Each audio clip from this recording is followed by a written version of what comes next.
start from the beginning, from where we started the rook and pawn endgame. Okay, so here Okay. first thing is, whichever side your pawn majority is there, you have to focus uh, on trying to, On that side. yes, trying to improve that position. For example, this side you should not start pushing the f pawn, g pawn or h pawn. You should not try pushing those. You are allowing your Okay. opponent a chance if you play such moves. So you should start getting your king, not bothered about the pawns where both sides are equal. So you should leave it as it is and try focusing on the position where your pawn majority is more. That is the first point. Second point is, you have to try exchange of the rook so that you get into a king and pawn endgame. So, coach, my mistakes No, uh, no, this was not or your mistake. We are just analyzing the game. yeah. So my things I have to apply is mm, I should focus where I have the majority, where I have one pawn extra or like that in which side, and the next one is I have to sacrifice some pawns, but I should do it for good, not just for just for nothing.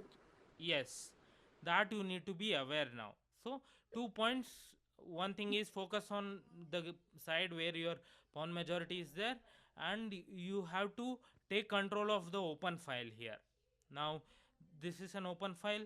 You have to try maintaining the open file. Once you get an another open file, you should calculate what is the advantage over there, and you have to force black to make moves such that um, he is weakening his position. For example, b6 he plays, then a4 you should start pushing. See, this is one move. Now you black might think like, okay, I can go rook c4 and attack his pawn. Let me go and attack his pawn. So you have to give up such things for him to attack. Now you should be aware of the next plan. Now your plan should be going a5. If he falls for it, then it's good for you. a5, pawn takes, rook takes. Now you should start pushing your pawn. From here on, you can push the pawns. And one more thing, here you need to 2 points you remembered. Next, one more thing is, you should not now in this position you should not always like try to focus only on the pawn side majority as well. Here, wherever you can defend, you need to try to defend that position so that you delay the attack on your equal side pawns. For example, here you played h3. Okay.